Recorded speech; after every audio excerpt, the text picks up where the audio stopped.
Tuesday morning in New York City, what is up? It is the Boomer and Gio program on the Fan and CBS Sports Network. We come to you live from Built Ford Tough Studio. The number is 888-808-1019. Should you choose to call, Boomer and Gio are out until after the holidays, so you've got myself and Willie Colon until 10 o'clock, and a lot to get to. And I just heard Fliegelman and Bogish wrapping up with the football. We will get to that because there's actually a lot of news from the NFL as we get closer and closer and closer to the start of the regular season. Now, well, about 9 days away with the Cowboys and the Eagles, and of course, Jets and Giants will start next Sunday. We will get to the Yankees at some point, too. They were kind of more the theme yesterday morning, and we kind of bypassed the Mets on Monday. But today, it's more Met-centric as I say good morning to Willie Colon. What's up, Will? What's up, Jerry? Feeling good? You looking good? I guess we're here. We are here. Doing the damn thing. So we're here doing the damn thing. Doing the damn thing. That's exactly right. And the Mets did their damn thing yesterday. And I'll tell you, on a number of levels, you know, you're not going to overreact to one win just the same way you don't want to overreact to one loss. It's more you react to the winning streaks and losing streaks. Yep. But I thought a good bounce-back win for them last night in a game they fall behind. Things weren't going great. Kodai Senga has become a human rain delay. It's amazing with, Steve Traxel back in the day used to be mind-numbing to watch. He was a good pitcher, but he took forever to throw the ball.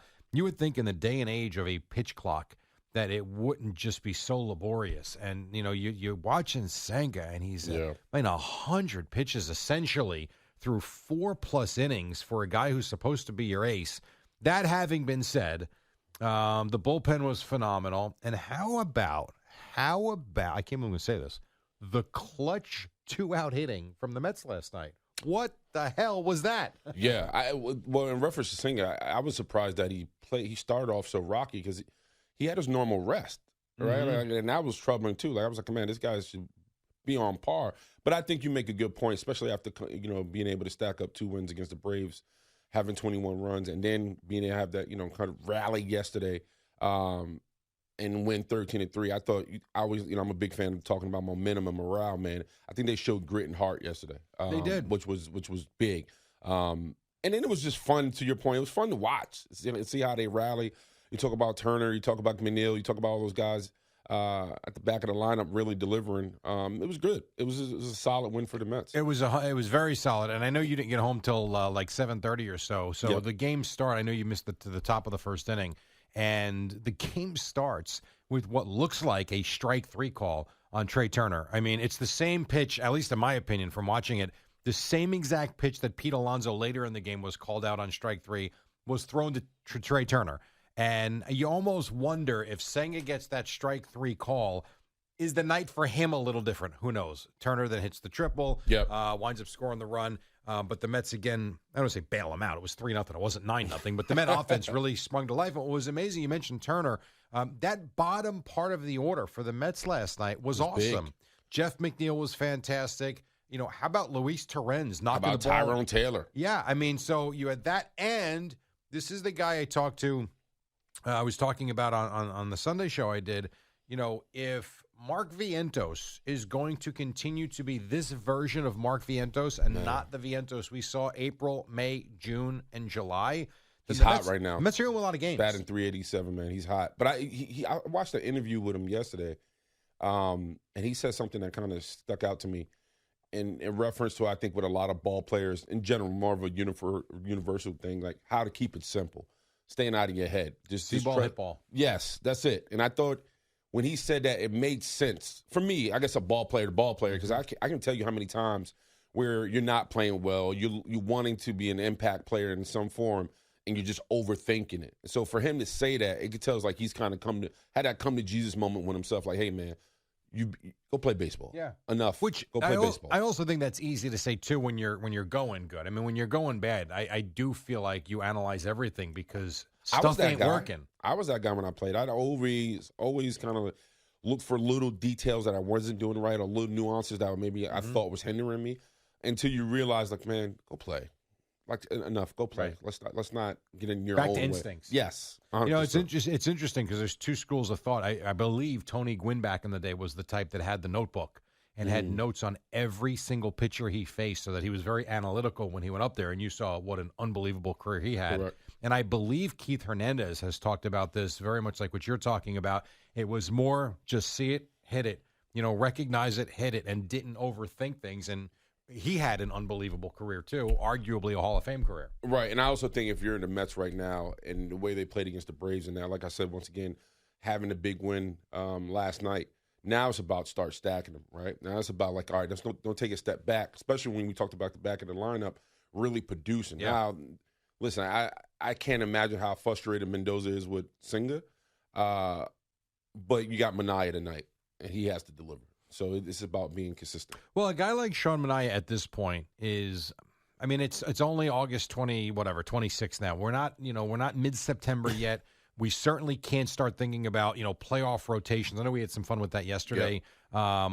But at the end of the day, they're still a long way away from making the postseason. I know the Reds lost last night, so they gain a game, which is great, but there's so much baseball to be played. What are they, 6 back there? 6 or is it 5? Okay. I think it might be 6. Okay. 6. He is 6. Either way, with 5 weeks in the baseball season to go, if you told me they won the NL East, wouldn't be shocked. If you told me they missed the playoffs completely, I wouldn't be shocked. Right. Like, there's so much still that we have to go and to get through. But for Sean Minaya, if he does plan on making an impact in the postseason in terms of being in the starting rotation, it's got to start now. And he's got to be able to get through 4, 5, 6 innings, but that's opposed to what we've seen. But that's the last time we talked. That's what they want out of this bullpen. Get us through 5, right? Like enough. Like at some point, it's time to show up as this thing starts to tighten and we start kind of finding our lanes and kind of pushing towards September. You need that type of production, and it can't be. It can no longer be inconsistent. It has to happen for this team. To your point, to get to the playoffs and be where they want to be. No doubt. And then so the other thing about last night, which was goofy, and I don't know how much of this you caught, but did you see this delay with this was the dumbest thing I've ever seen with these parabolic mics in the outfield. And to be honest, watching it and Gary, Keith, and Ron, it seemed like, they didn't know if it was Alec Boehm or if it was Brandon Marsh. Doesn't matter. Whoever it was. So that's at first, it's the parabolic mics they use. Okay. So it was very interesting. At first, they really thought, I guess TNT is doing the game tonight coming up. So they thought that TNT had put those mics up in preparation for tomorrow.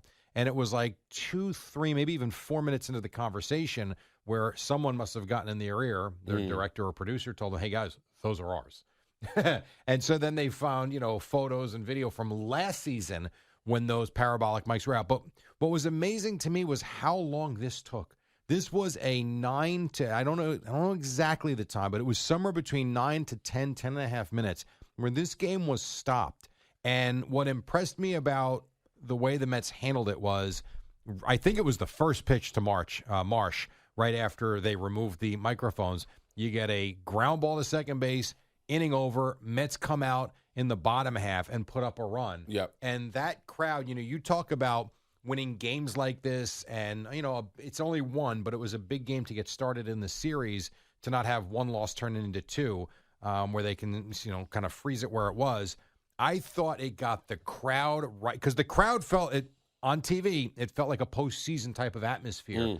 And that delay was just a killer. Took the air out of it. But the Mets did a great job of coming right back and putting together some good at-bats, taking the lead. And from that point forward, they kind of just flew to the win. Excuse my ignorance, but why did they move it? What was the, how was it hindering the game? I guess they're saying it was in their vision, the batter's eye, which to me, I don't understand because it wasn't during, they were saying it was mostly an issue. I forget exactly what, it doesn't matter. Those microphones are left corner, right corner of the black. Okay. They're not right down the middle. You can even see that how close they are to the fans. Sure. So if a fan that is sitting in that front row is wearing a white shirt, are they going to remove him? Honestly. The whole thing was silly. And now I think Gary Cohn at one point was, wondering if it was a little bit of gamesmanship on the Phillies. So that was a pretty good question because I was thinking the same thing. There's no way. I just know how you pay attention to it if you're in the box. I agree. You're batting right now. Why? What does the mic over it? I guess what they were saying was with Senga throwing from the right side, the right-handed release, it wasn't an issue. But when they brought Castillo in, who was throwing from the left side, it bothered them. I don't know. I got to get in the batter's box to see that. But it's amazing to me that's never been an issue, and last night it was. So that was a good question from Gary, but both Keith and Ron kind of shot it down, saying, no, it probably was annoying them or they could see it or – But I don't know. It is what it is. I was just impressed the way the Mets responded from that delay. And one other thing, and this is just a throwaway line on my part, because this is something I battle with baseball and with baseball fans. And this was a big conversation for me on Sunday as well with the whole pitch count thing. Yes. So as that delay's going on, how many pitches did Castillo throw? Just curious. To stay warm. Probably nothing. No, he threw a ton. Oh, he did? Because he's trying to stay loose, I'm saying. Oh, I got you. He warmed up for a half hour because Senga was so all over the place. At one point, Gary Cohen says during the broadcast, he goes, there's Castillo in the bullpen. He's thrown a complete game already out there. Right? But we don't count those pitches. But it's so funny. But this is, to your point, doesn't somebody slow him down? I'm sure he was slowed down. Right. And I know, and trust me, I understand there's not the same stress level when you're doing that. But you're still throwing constantly for an hour before you're in and around pitching in a game. But all we count are the official pitches. That's why the whole thing's goofy. Yeah, my interpretation of that, like I know I would have to use the bathroom in between that, and that would be an extra delay. I get it. I'm sure some guys did. I'm sure they didn't come off the field, but I'm sure some guys did go into the clubhouse and do what they have to do. One other guy that really needs to be mentioned here. We mentioned Vientos. We mentioned, Luis Torrens, who drove in 5, had the home run. In the 7th, right? He had that one in 7th? Did a great job. Yeah. Great job out of the bottom of the order. Jeff McNeil, he's another guy. We talk about Vientos. I don't want to dismiss what Jeff McNeil has been offensively of late. And even last night coming through again in a couple of big spots. Mm-hmm. You're talking about all of a sudden not having to rely on Francisco Lindor, Pete Alonso, and Juan Soto, who the three of them, Soto was on base a bunch. He walked a couple of times, had one base hit. Lindor, I think, was 0 for 5 or 0 for 6, but was on base with an error. Alonso, not much last night, though he did start a rally with a base hit.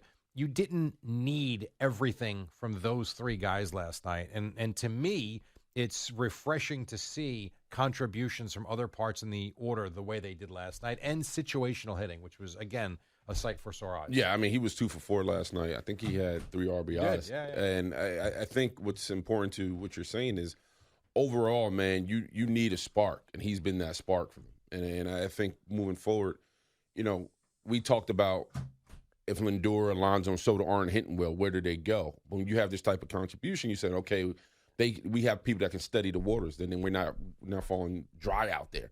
But I think, to your point, man, I think he's been probably one of them players that does get overlooked a lot because we're so focused on Soto, we're so focused on Alonso, we're so focused on Lindor. So, yeah, give him his flowers.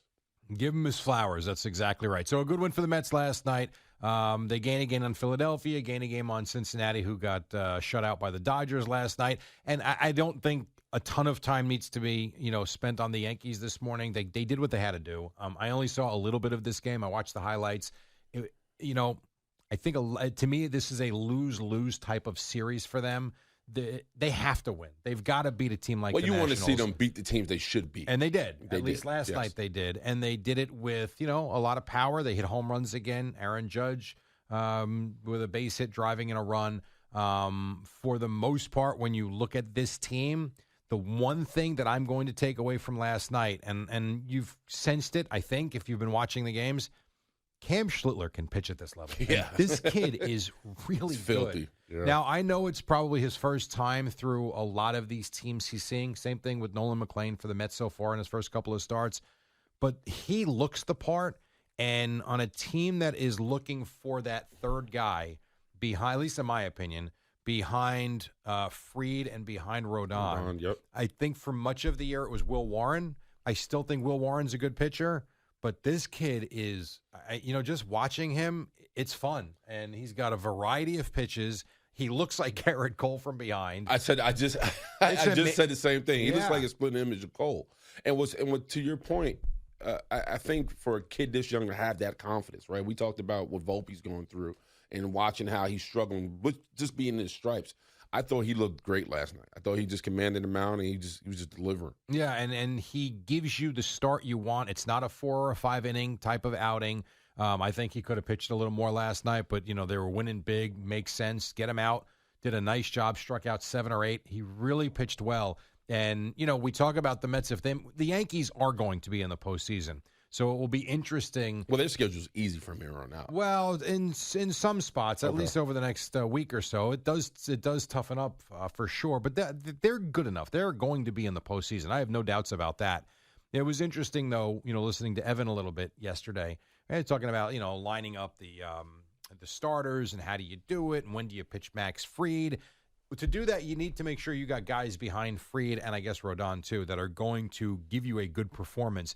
And if I was a Yankee fan, every time Cam Schlittler is on the mound, I feel pretty good about my chances about winning, or at least that he's going to keep us in a game.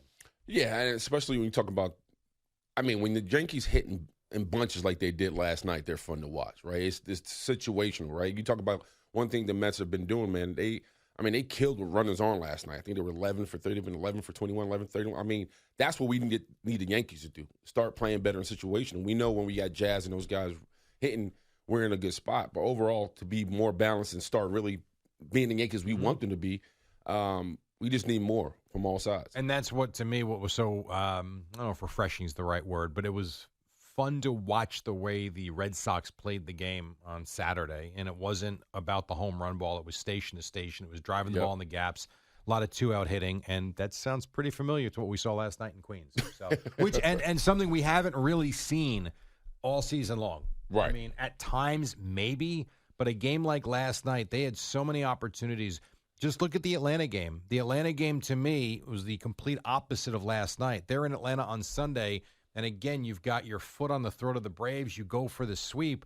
You've got the early 2-0 lead. That third and the fourth inning, they can't drive in runs when you've got guys on second and third. It happened again late in the game.